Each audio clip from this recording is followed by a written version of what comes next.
Good morning. I'm Jerry Willis, and this is Open House, the show that saves you money. Coming up, what you should do right now that will add major value to your home and not cost you an arm and a leg. And one new idea that could protect your money. But first, what if you could buy a better credit score? Well, the answer is you can. It's called piggybacking. People with really great credit are granting access to their good numbers for a price. Is it too good to be true? Listen to this. Alipio Estruch works as a mortgage broker, and he wanted to become a real estate investor, buying homes in this Florida neighborhood where he lives. But his credit wasn't good enough. I had a couple of things I was dealing with that were bringing my scores down. Estruch claims identity theft and too many credit inquiries made him unable to get the mortgage he wanted. A friend told him about a company that might be able to help, Instant Credit Builders. It's one of a number of new companies who offer a unique and controversial way to improve your credit. The company's website promises to raise your credit score in 90 days or less. Our goal is to help them get their lives back on track, help them get their lives into a position where they can afford to pay for their homes, send their kids to college, save money for themselves. Here's how it works. A client with poor credit contacts Instant Credit Builders and pays them a fee, starting at $900 for their services.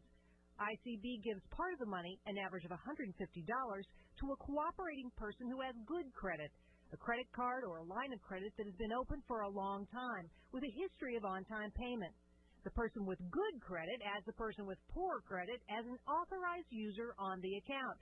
Now, the solid payment history of the credit card becomes part of the credit record of the person with poor credit and automatically boosts their score. ICB says the credit score can go up by an average of 30 to 45 points for each card the client is added to, which can be the difference between approval and denial of an application for new credit. Instant Credit Builders says it's found a loophole in the credit scoring formula that helps clients get a fresh start.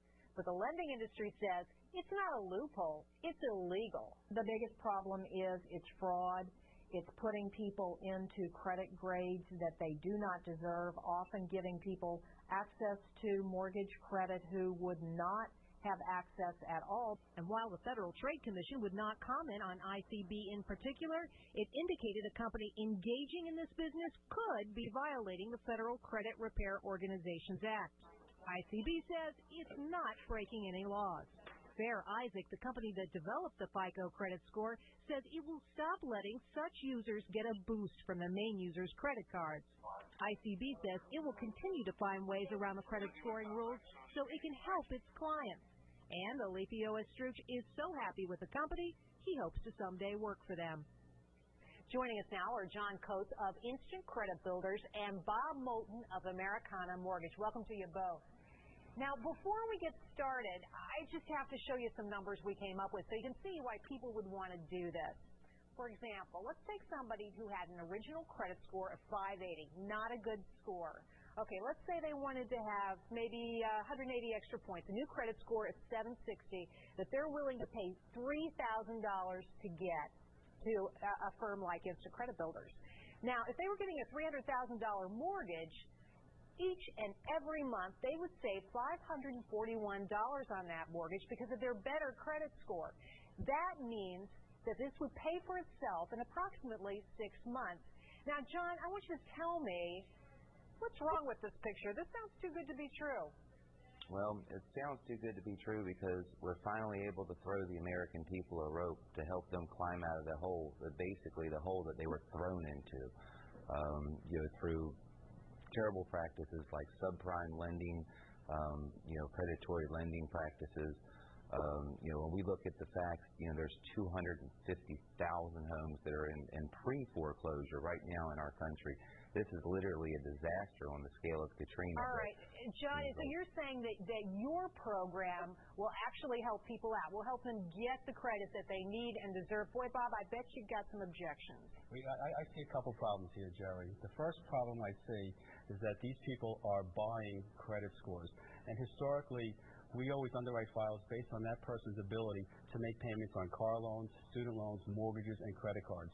If they're buying a credit score, how are we really to know that they have the ability to make the mortgage payment? Secondly... Well, wait a minute. Let's take these one at a time. John, jump in here.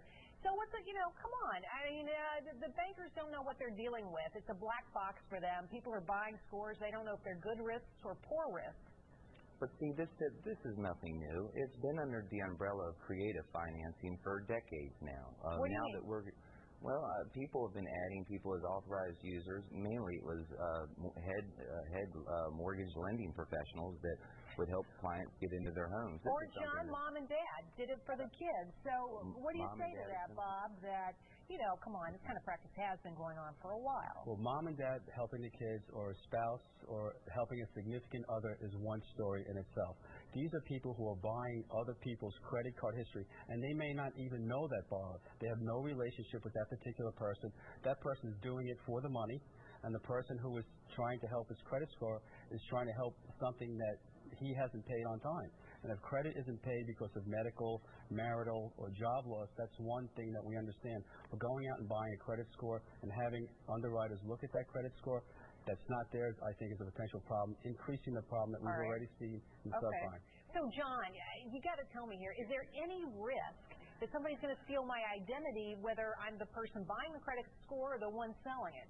Well, the person that buys the credit enhancement to their file, they never get a credit card, and they don't know the person who is basically invested to help them raise their credit. So we are the person that's in the middle there, and as I mentioned earlier, there are definitely contractual agreements between us, the card holders, and everyone involved. And everyone is on the same page there, and it's a business, and just like you would use your credit card at any business. Is there a risk to the person who's buying the credit? Absolutely not. Our system is very solid, and we think we protect people very well. Well, John, I want to thank you for joining me. Bob, thanks for joining us as well. Great conversation, guys. Thanks a bunch. You're welcome.